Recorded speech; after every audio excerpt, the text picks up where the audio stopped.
Olá, minha gente querida, vamos dar início a mais um vídeo do canal Filosofia Fácil, explicações do conteúdo de filosofia para os alunos do primeiro ano.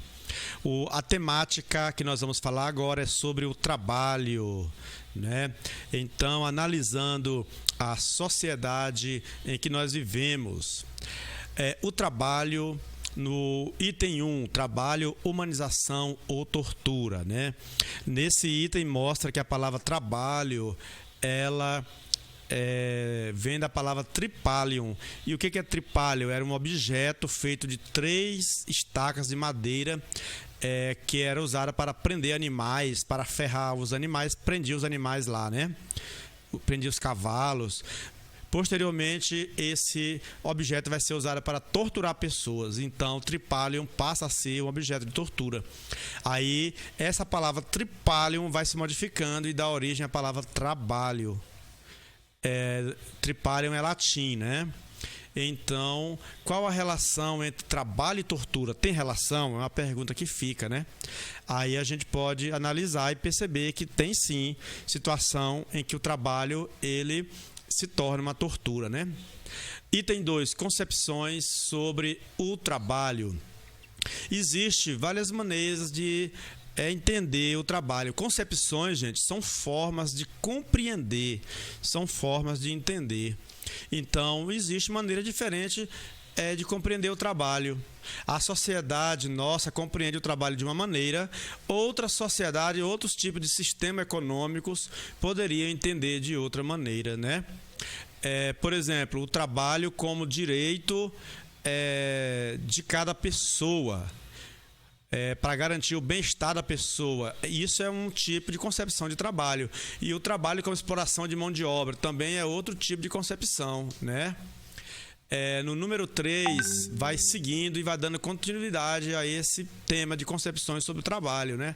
Trabalho como mercadoria é uma concepção, né? A nossa sociedade, ela vê o trabalho não como direito da pessoa, não como algo que eleva a pessoa, que dignifica a pessoa, mas vê como uma mercadoria, né?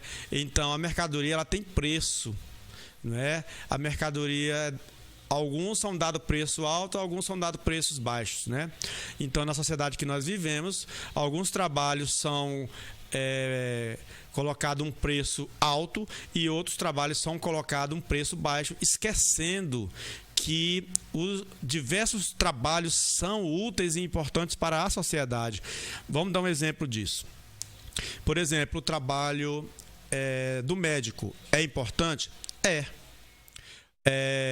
O trabalho do catador de lixo é importante?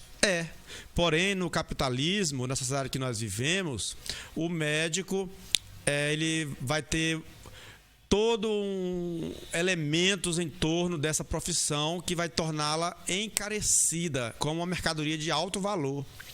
E o trabalho do gari, por exemplo, vai ser colocado como um trabalho de pequeno valor. Isso é uma concepção que a sociedade nossa adotou, né? No meu ponto de vista, nós precisamos do médico e nós precisamos do catador de lixo, do gari também. Não é só o médico que o trabalho dele é importante para a sociedade, né? Porque se não houvesse o gari, o catador de lixo, não teria médico suficiente para tratar de tantos doentes que estariam lotando os hospitais, né? Então, essas duas profissões, elas ficam cada um de um lado oposto, uma sendo supervalorizada e a outra sendo sempre desvalorizada, né? A mesma coisa com as outras profissões, por exemplo, professor, né? A gente poderia comparar o professor com o médico também. A profissão do médico supervalorizada e do professor desvalorizada. Ninguém quer ser professor, né? E já do médico é tão valorizada e as pessoas pensam só no dinheiro e acaba muitos querendo ser médicos só por causa do salário e depois são péssimos profissionais, péssimos médicos, porque não tem vocação, não tem nada, só tem realmente o interesse pelo dinheiro que recebe como médico, né? Aí vem, olhando para a história da industrialização, aí vem o número 4, a disciplina, o olhar vigilante, né? Aqui está voltando na história, analisando a época em que as pessoas deixam o campo e passam a ir para a cidade trabalhar nas oficinas e futuras indústrias que vão aparecer, né?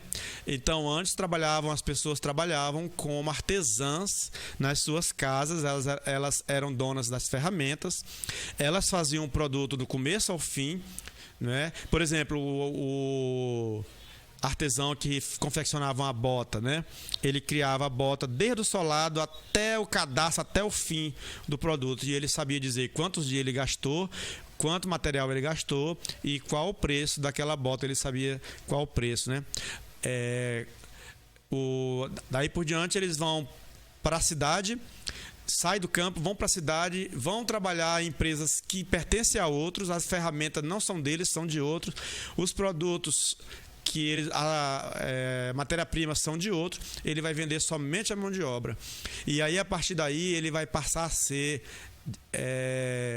vigiado, né? Ele vai ter horário para cumprir, não vai poder conversar, porque muitos antigamente cantavam no trabalho, né?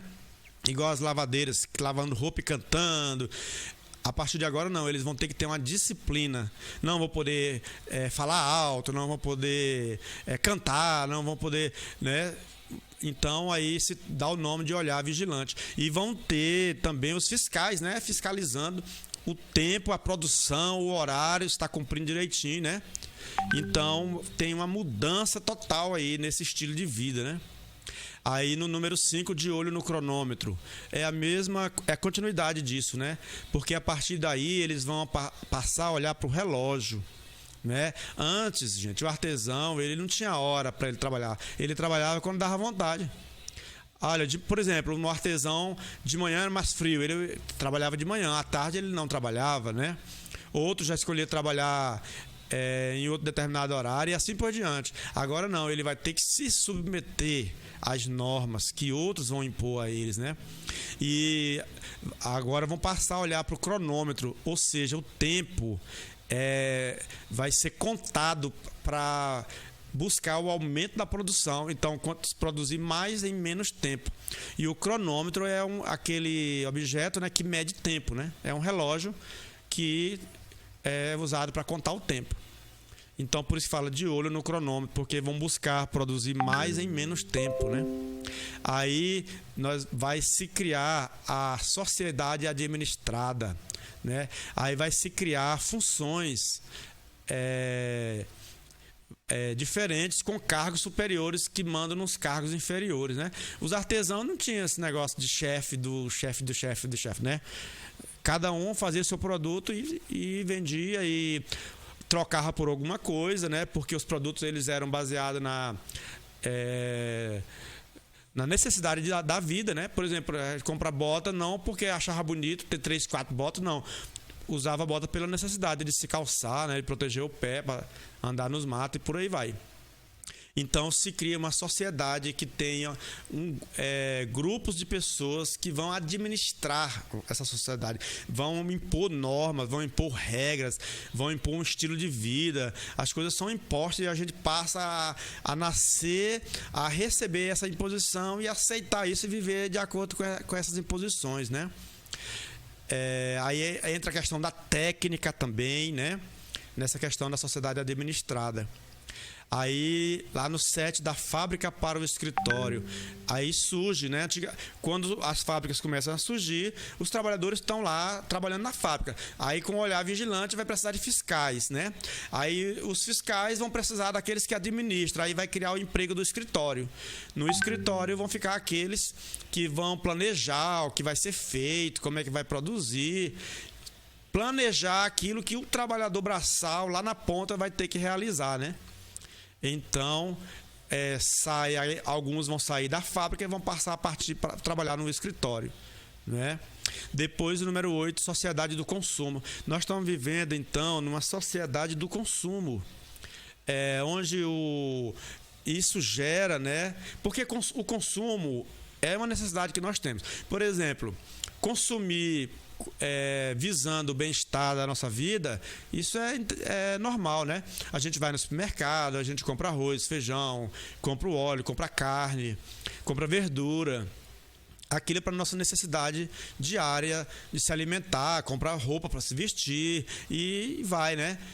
Até aí tudo bem. Porém, a nossa sociedade, ela começa a criar necessidades que a gente não precisava de coisas, e ela vai criar em nós uma necessidade de comprar, e as coisas vão parar de ter durabilidade, né?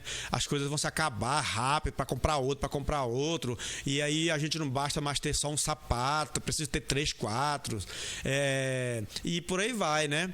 A gente tem um relógio, aí eu já uso aquele relógio, daqui a pouco já quer um outro relógio novo, aí já compra outro, aí aquele já fica de lado, daqui a pouco ele vai pro lixo. Aí celulares, todos 6 meses você troca de celular, as propagandas que levam a gente a consumir exageradamente, e tudo isso traz consequência, porque quanto mais eu vou comprando e largando aqueles objetos que eu já comprei de lado e comprando novos objetos, eu vou criando uma necessidade de explorar mais ainda a natureza. Os recursos naturais são explorados em alta velocidade, né? E se cria os lixos tecnológicos também, um monte de computador velho, de celulares velhos, baterias velhas, automóveis velhos, tudo velho, montanhas e montanhas de lixo, que é um problema para a humanidade hoje, né? E essas tecnologias, essas placas de computadores e tal, jogada aos montes, ela polui o meio ambiente, porque aqueles metais são tóxicos e eles vão liberando líquidos que contaminam o lençol freático e por aí vai, né? E não pode ser queimado, que se a fumaça também vai. Então é uma coisa gravíssima. E tudo isso é consequência do hiperconsumo. O hiperconsumo quer dizer consumir exageradamente sem necessidade. Ele traz uma consequência da escassez dos recursos naturais e a criação do lixo, que é um grande problema, né? Aí vem o número 9, uma civilização do lazer. Por que será que os patrões, os donos das grandes firmas, das fábricas que vão surgindo, e eles começam a perceber que é preciso dar um tempo de descanso para o operário? É porque ele percebe que o operário cansado, ele dá prejuízo, né? Não é porque ele é bondoso, vamos deixar o nosso funcionário descansar. É porque eles percebem que o funcionário cansado, ele pode se machucar, ele pode quebrar peças, ele pode estragar produtos da matéria-prima. Então se torna necessário o descanso, né? E o lazer, para nós, ele se torna uma necessidade por causa, não sei se deu para ouvir uma moto que passou, uma necessidade do lazer, porque o cansaço mental é muito comum na nossa realidade, da sociedade que nós vivemos, né? A gente trabalha repetidamente fazendo as mesmas coisas, e esse trabalho por longas horas repetidamente causa em nós um estresse e um cansaço mental, não é? E que se faz necessário criar uma forma de lazer para poder ser uma válvula de escape para nossa cabeça, né? Aí fica aquele questionamento: e o pobre? Qual é o direito que o pobre tem a lazer? Porque o pobre ele não tem dinheiro para pagar lazer, por exemplo, para uma família de 5 filhos, né? Um pai trabalhador, uma mãe trabalhadora que ganha salário mínimo, ela não tem condição de pagar lazer para esse tanto de filho, né? Porque o lazer ele não é barato. Então, por isso que fala a civilização do lazer, porque se cria uma necessidade de buscar esse lazer, por causa da depressão, por causa do cansaço, do estresse mental e por aí vai. Não é o lazer para nós, na sociedade moderna, não é um privilégio, assim, não se torna uma necessidade por causa do estilo de vida que a gente vive, né? De vez em quando a gente tem que sair daquela rotina, porque senão a gente fica doente, né? Mas eu falei que não é um privilégio, mas acaba sendo um privilégio de quem tem mais dinheiro, né, gente? Quem tem mais dinheiro tem mais condição de lazer. O pobre que não tem lazer, como por exemplo eu morei um tempo no Rio de Janeiro, né? Lá nas esquinas, final de semana, você passa, eles estão fazendo churrasco nas portas da rua, nas esquinas, né? Que era o tipo de lazer deles, porque é mais barato você fazer um churrasquinho, beber uma cervejinha na sua casa, do que você pagar para ir fazer lazer em qualquer outro lugar, ir no cinema, ir não sei aonde, né? Aí o item número 10 é para onde vamos, é uma pergunta, né? É uma pergunta, para onde vamos? Ou seja, com esse estilo de vida que a gente tem vivido, para onde é que nós vamos, né? Hoje mesmo, conversando com uma colega, falando sobre esse estilo de vida que a gente leva, né? Que é só trabalho, trabalho, trabalho, trabalho. A gente só pensa em trabalho, a gente não tem tempo pra gente, não é? Ou a gente só pensa em ganhar dinheiro, em acumular dinheiro para pagar as contas, e tem que trabalhar, e corre o relógio, o cronômetro tal, e se levanta cedo e sai cedo. Quando chega no final de semana, a gente não tem coragem de fazer nada, né? Aí a gente tem que inventar alguma coisa para fazer para poder esfriar a cabeça, senão a gente fica doente. Então a pergunta é, para onde vamos, né? Para mim, no meu ponto de vista, a sociedade ela deveria valorizar o trabalho e não transformar o trabalho na mercadoria. Como é que seria isso, valorizar o trabalho? Seria o seguinte, cada pessoa teria direito a um trabalho, teria direito a um salário para viver com dignidade e condição de estudar para exercer bem essa profissão. Por exemplo, mesmo o gari que trabalha catando lixo, ele teria formação também, ele não seria uma pessoa sem estudo, né? E ele ganharia um salário digno para viver, assim como professor, assim como médico, assim como advogado, assim como engenheiro, não é? Por quê? Porque nós precisamos do catador de lixo, nós precisamos do açougueiro, nós precisamos da costureira, nós precisamos do enfermeiro, ou seja, todas as profissões elas são importantes para a sociedade. Então a sociedade deveria pensar mais no ser humano e menos no dinheiro, né? Poderia se organizar uma forma da sociedade valorizar o ser humano. O ser humano. Cada pessoa iria escolher a profissão que quisesse ter por vocação. E nessa profissão ele ter um salário digno e como viver com dignidade com sua família, né? E ele seria feliz naquilo que ele faz no trabalho dele. Para mim, no meu ponto de vista, isso que deveria ser o certo. E não transformar o trabalho numa mercadoria, uma com muito valor, a outra com pouco valor, e ninguém quer saber quem é que está bem, quem é que está mal, e o resto que se dane, né? Então, muito bem, nós já completamos aqui quase 20 minutos de vídeo. Muito obrigado. E até o próximo vídeo, se Deus quiser.